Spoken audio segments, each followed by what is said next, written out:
ओम नमः शिवाय। शिव जी सदा सहाय। ओम नमः शिवाय। गुरु जी सदा सहाय। जय गुरु जी। शुक्राना गुरु जी। आज का मैं 10वां अध्याय पढ़ने जा रही हूँ। रुद्र संहिता का। जय गुरु। शिव पूजन की विधि तथा उसका फल। ऋषि बोले, व्यास शिष्य महाभाग सूत जी, आपको नमस्कार है। आज आपने भगवान शिव की बड़ी अद्भुत एवं परम पावन कथा सुनाई है। दयानिधि ब्रह्मा और नारद जी के संवाद के अनुसार आप हमें शिव पूजन की वो विधि बताइए जिससे यहाँ भगवान शिव संतुष्ट होते हुए हैं। ब्राह्मण, क्षत्रिय, वैश्य और शूद्र सभी शिव की पूजा करते हैं। वो पूजन कैसे करना चाहिए? आपने व्यास जी के मुख से इस विषय को जिस प्रकार सुना हो वो बताइए। महर्षियों का यह कल्याण प्रद एवं श्रुति समस्त वचन सुनकर सूत जी ने उन मुनियों के प्रश्न के अनुसार सब बातें प्रसन्नतापूर्वक बताई।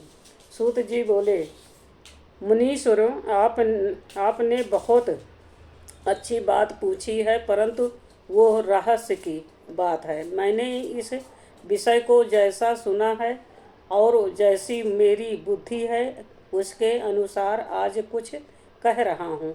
जैसे आप लोग पूछ रहे हैं उसी तरह पूर्व काल में व्यास जी ने सनत कुमार जी ने से पूछा था, फिर उसे उपमान्यु जी ने भी सुना था। व्यास जी ने शिव पूजन आदि जो भी विषय सुना था उसे सुनकर उन्होंने लोक हित की कामना से मुझे पढ़ा दिया था। इसी विषय को भगवान श्री कृष्ण ने महात्मा उपमन्यु से सुना था। पूर्व काल में ब्रह्मा जी ने नारद जी से इस विषय में जो कुछ कहा था वही इस समय मैं कहूँगा। ब्रह्मा जी ने वो कहा, नारद, मैं संक्षेप से लिंग पूजन की विधि बता रहा हूँ, सुनो। जैसा पहले कहा गया है वैसा जो भगवान शंकर का सुखमय निर्मल एवं सनातन रूप है उसका उत्तम भक्ति भाव से पूजन करें। इससे समस्त मनोवांछित फलों की प्राप्ति होगी। दरिद्रता, रोग, दुख तथा शत्रु जनित पीड़ा, ये 4 प्रकार के पाप कष्ट तभी तक रहते हैं जब तक मनुष्य भगवान शिव का पूजन नहीं करता। भगवान शिव की पूजा होते ही सारे दुख में विलीन हो जाते हैं और समस्त सुखों की प्राप्ति हो जाती है। तत्पश्चात समय आने पर उपासक की मृत्यु भी होती है, जो मानव शरीर का आश्रय लेकर मुख्यतः संतान सुख की कामना करता है। उसे चाहिए कि वो संपूर्ण कार्यों और मनोरथों के साधक महादेव जी की पूजा करें। ब्राह्मण, क्षत्रिय, वैश्य और शूद्र भी संपूर्ण कामनाओं तथा प्रयोजनों की सिद्धि के लिए कर्म से विधि के अनुसार भगवान शंकर की पूजा करें। प्रातः काल ब्रह्म मुहूर्त में उठकर गुरु तथा शिव का स्मरण करके तीर्थों का चिंतन एवं भगवान विष्णु का ध्यान करें। फिर मेरा देवताओं का और मुनि आदि का भी स्मरण चिंतन करके स्तोत्र पाठ पूर्वक शंकर जी का विधि पूर्वक नाम ले। उसके बाद शैया से उठकर निवास स्थान से दक्षिण दिशा में जाकर मल त्याग करें। मुने एकांत में मलोत्सर्ग करना चाहिए। उससे शुद्ध होने के लिए जो विधि मैंने सुना रखी है उसी को आज कहता हूँ। मन को एकाग्र करके सुनो। ब्राह्मण गुदा की शुद्धि के लिए उसमें 5 बार शुद्ध मिट्टी का लेप करें और धोएं। क्षत्रिय 4 बार, वैश्य 3 बार और शूद्र 2 बार।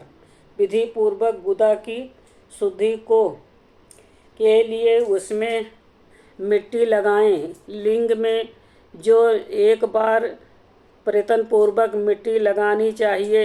तत्पश्चात बाएं हाथों से 10 बार और दोनों हाथों से 7 बार मिट्टी लगाकर धोएं। तात प्रत्येक पैर में 3 बार मिट्टी लगाएं। फिर दोनों हाथों में भी मिट्टी लगाकर धोएं। स्त्रियों को शूद्र की ही भांति अच्छी तरह मिट्टी लगानी चाहिए। हाथ पैर धोकर पूर्ववत शुद्ध मिट्टी लें और उसे लगाकर दांत साफ करें। फिर अपने वर्ग में के अनुसार मनुष्य दातून करें। ब्राह्मण को 12 अंगुल की दातून करनी चाहिए। क्षत्रिय 11 अंगुल की, वैश्य 10 अंगुल की और शूद्र 9 अंगुल की दातून करें। ये दातून का मान बताया गया है। मनुस्मृति स्तुति के अनुसार काल दोष का विचार करके ही दातून करे या त्याग दे। तात षष्ठी, प्रतिपदा, अमावस्या, नवमी व्रत का दिन, सूर्य अस्त का समय, रविवार तथा श्राद्ध दिवस ये दंत धामन के लिए वर्जित है। इनमें दातून नहीं करनी चाहिए। दातून के पश्चात तीर्थ, जलाशय आदि में जाकर विधि पूर्वक स्नान करना चाहिए। विशेष देश काल आने पर मनोचारण पूर्वक स्नान करना उचित है। स्नान के पश्चात पहले आचमन करके वो धुला हुआ वस्त्र धारण करें। फिर सुंदर एकांत स्थल में बैठकर संध्या विधि का अनुष्ठान करें। यथायोग्य साध्य विधि का पालन करके पूजा का कार्य आरंभ करें। मन को स्थिर करके पूजा गृह में प्रवेश करें। वहाँ पूजन सामग्री लेकर सुंदर आसन पर बैठें। पहले न्यास और आदि करके कर्मांश महादेव जी की पूजा करें। शिव की पूजा से पहले गणेश जी की, द्वारपालों की और दिग्पालों की भी भली भांति पूजा करके पीछे देवता के लिए पीठ स्थान की कल्पना करें अथवा अष्टदल कमल बनाकर पूजा द्रव्य के समीप बैठे और उस कमल पर ही भगवान शिव को समासीन करें। तत्पश्चात 3 आचमन करके पुनः दोनों हाथ धोकर 3 प्राणायाम करके मध्यम प्राणायाम अर्थात कुंभक करते समय त्रिनेत्रधारी भगवान शिव का इस प्रकार ध्यान करें। उनके 5 मुख हैं, 10 भुजाएं हैं, शुद्ध स्फटिक के समान उज्ज्वल कांति हैं। सब प्रकार के आभूषण उनके श्रीअंगों को विभूषित करते हैं तथा वह व्याध चर्म की चादर ओढ़े हुए हैं। इस तरह ध्यान करके यह भावना करें कि मुझे भी इसके समान ही रूप प्राप्त हो जाए। ऐसी भावना करके मनुष्य सदा के लिए अपने पाप को भस्म कर डाले। इस प्रकार भावना द्वारा शिव का ही शरीर धारण करके उस परमेश्वर की पूजा करें।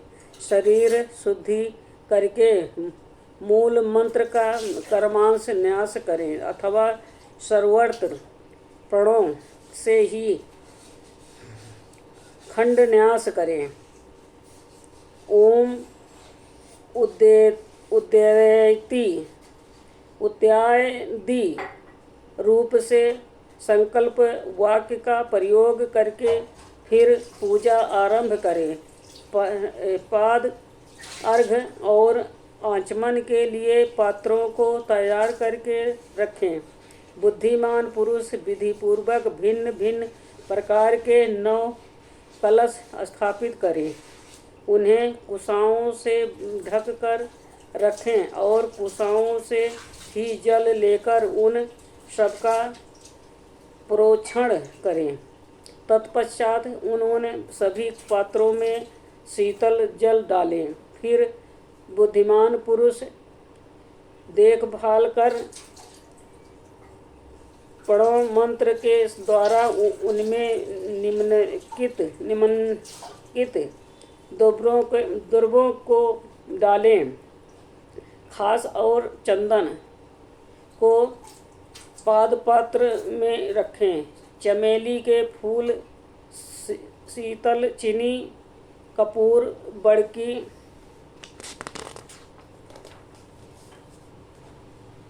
जड़ तथा तमाल इन सबको यथोचित रूप में कूट पीस कर चूर्ण बना लें और आचमनीय के पात्र में डालें।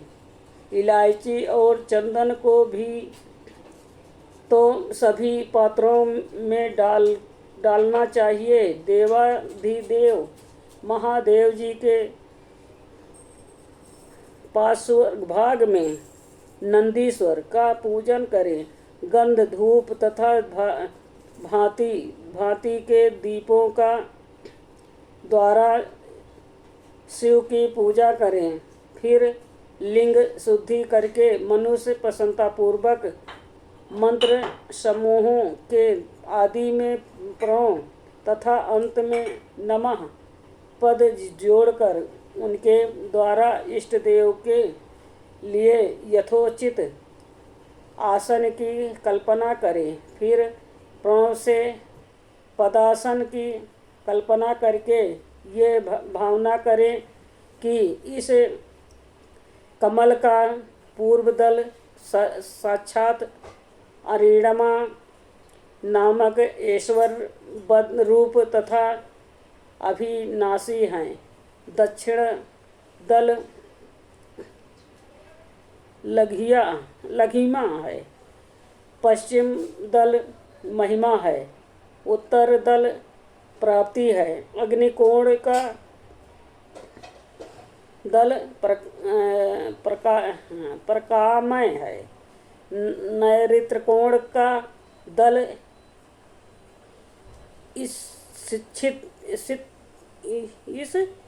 सित्तो है। वाव्य कोण का दल वसीतु है। ईशान कोण का दल सर्वज्ञातु है। और उस कमल की कर्णिका को सोम कहा जाता है। सोम के नीचे सूर्य हैं। सूर्य के नीचे अग्नि है और अग्नि के भी नीचे धर्म आदि के स्थान हैं। कर्मांश ऐसी कल्पना करके पश्चात चारों दिशाओं में व्याप्त महत्व अहंकार तथा उनके विकारों की कल्पना करें। सोम के अंत में सत्य, रज और तम इन तीनों गुणों की कल्पना करें।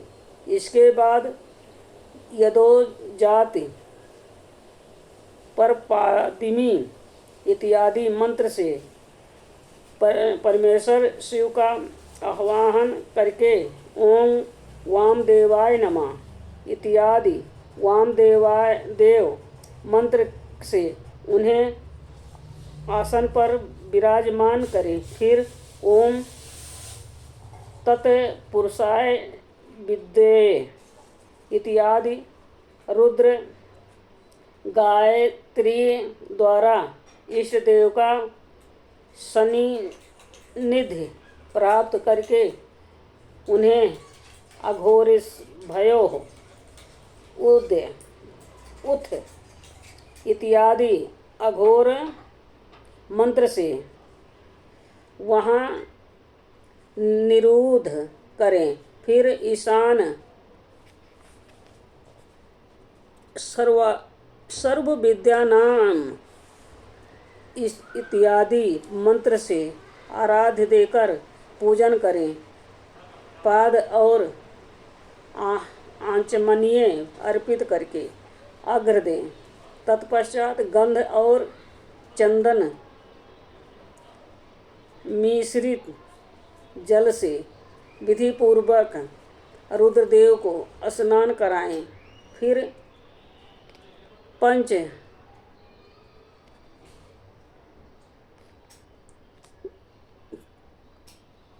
गव्य निर्माण की विधि से पांचों द्रव्यों को एक पात्र में लेकर पणों से ही अभिमंत्रित करके उन मिश्रित गव्य पदार्थों द्वारा भगवान को नहलाएं।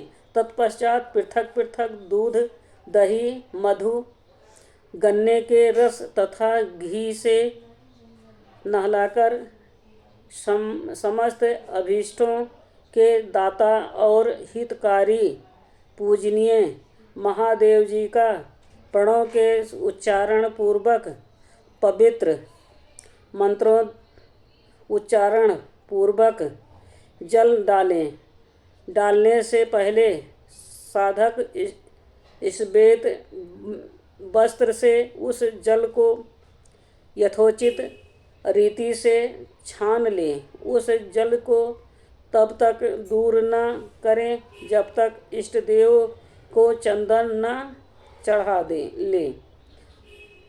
तब सुंदर अक्षरों द्वारा प्रसन्नतापूर्वक शंकर जी की पूजा करें। उनके ऊपर कुश अर्पण अपामार्ग कपूर, चमेली, चंपा, गुलाब, श्वेत, कनेर, बेला, कमल और उत्पल आदि भांति भांति के अपूर्व पुष्प एवं चंदन आदि चढ़ाकर पूजा करें। परमेश्वर शिव के ऊपर जल की धारा गिरती रहे, इसकी भी व्यवस्था करें। जल से भरे भांति भांति के पात्रों द्वारा महेश्वर को नहलाएं। मंत्रों उच्चारण पूर्वक पूजा करनी चाहिए। वह समस्त फलों को देने वाली होती है। तात अब मैं तुम्हें समस्त मनोवांछित कामनाओं की सिद्धि के लिए उन पूजा संबंधी मंत्रों को भी संक्षेप से बता रहा हूँ। सावधानी के साथ सुने। पावमान मंत्र से वडु में इत्यादि मंत्र से रुद्र मंत्र तथा नील रुद्र मंत्र से सुंदर एवं शुभ पुरुष सूत के से श्री सूत से सुंदर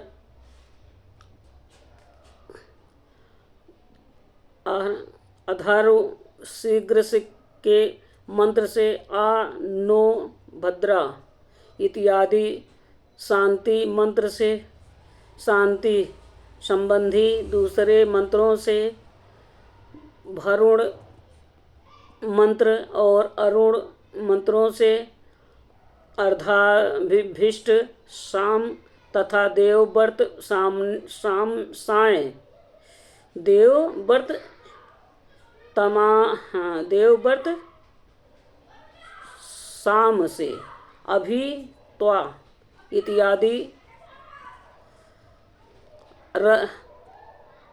रथांतर शाम से पुरुष सूत से मृत्यु जप मंत्र से तथा पंचाक्षर मंत्र से पूजा करें। 1 सहस्त्र अथवा 101 जलधाराएं गिराने की व्यवस्था करें। यह सब वेद मार्ग से अथवा नाम मंत्रों से कराना चाहिए। तदंतर भगवान शंकर के ऊपर चंदन और फूल आदि चढ़ाएं।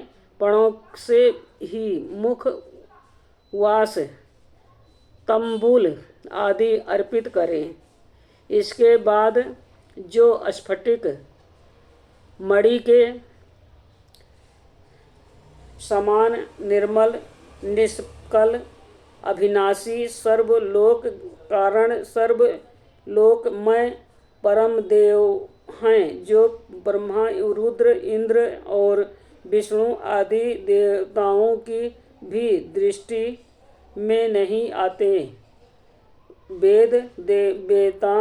वेदानों ने जिन्हें वेदांत में मन वाणी के अगोचर बताया है, जो आदि मध्य और अंत से रहित तथा समस्त रोगियों के लिए औषधि रूप है, जिनकी शिव तत्व के नाम से ख्याति है तथा जो शिवलिंग के रूप में प्रतिदिन प्रतिष्ठित है। उन भगवान शिव का शिवलिंग के मस्तक पर प्रणव मंत्रों से ही पूजन करें। धूप दीप नैवेद्य सुंदर तांबूल एवं सुरमय आरती द्वारा यथोक्त विधि से पूजा करके स्तोत्रों तथा अन्य नाना प्रकार के मंत्रों द्वारा उन्हें नमस्कार करें। फिर अर्घ्य देकर भगवान के चरणों में फूल बिखेरें और साष्टांग प्रणाम करके देवेश्वर शिव की आराधना करें। फिर हाथ में फूल लेकर खड़ा हो जाए और दोनों हाथ जोड़कर निम्नलिखित मंत्र से सर्वेश्वर शंकर की पुनः प्रार्थना करें।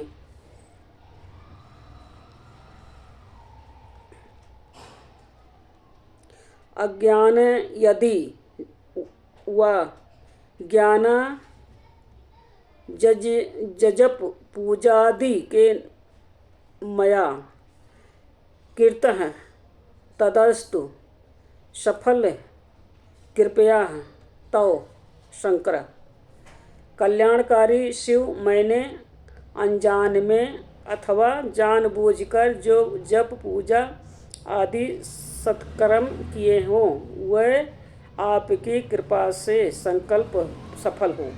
इन प्रकार पढ़कर भगवान शिव के ऊपर प्रसन्नतापूर्वक फूल चढ़वाएं। स्वास्तिक वाचन करके नाना प्रकार की आशीष प्रार्थना करें। फिर शिव के ऊपर मर्जन करना चाहिए। मर्जन के बाद नमस्कार करके अपराध के लिए क्षमा प्रार्थना करते हुए पुनः रागमन के लिए विसर्जन करना चाहिए। इसके बाद अद्याह से आरंभ होने वाले मंत्र का उच्चारण करके नमस्कार करें। फिर संपूर्ण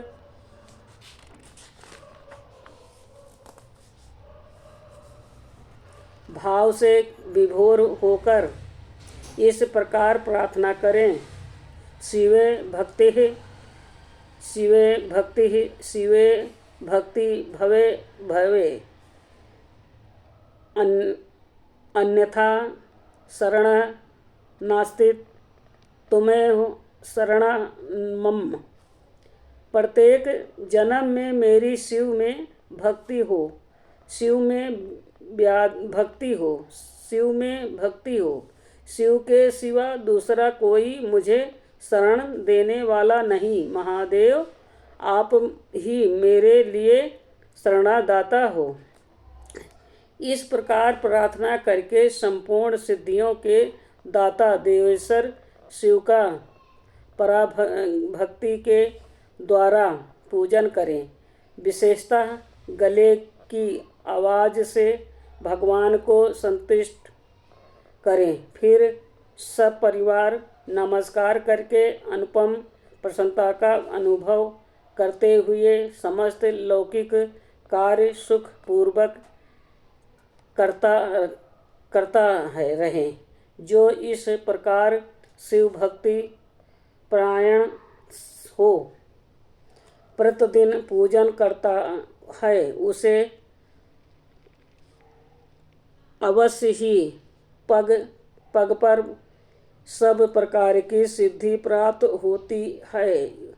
वो उत्तम वक्ता होता है तथा उसे मनोवांछित फल की निश्चय ही प्राप्ति होती है। रोग दुख दूसरों के निमित्त से होने वाला उद्वेग, कुटिलता तथा विष आदि के रूप में जो कष्ट उपस्थित होता है, उसे कल्याणकारी परम शिव अवश्य नष्ट कर देते हैं। उस उपासक का कल्याण होता है। भगवान शंकर की पूजा से उसमें अवश्य सद्गुणों की वृद्धि होती है। ठीक उसी तरह जैसे शुक्ल पक्ष में चंद्रमा बढ़ते हैं।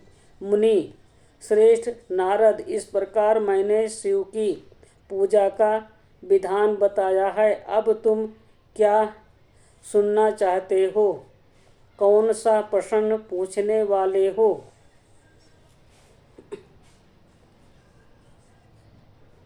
आज का 11वां अध्याय संपूर्ण हुआ। ओम नमः शिवाय। शिव जी सदा सहाय। ओम नमः शिवाय। गुरु जी सदा सहाय। जय गुरु जी। शुक्राना गुरु जी। जो भूल चूक हुई हो मुझे माफ़ करना शिव पुराण पढ़ने में। जय गुरु जी।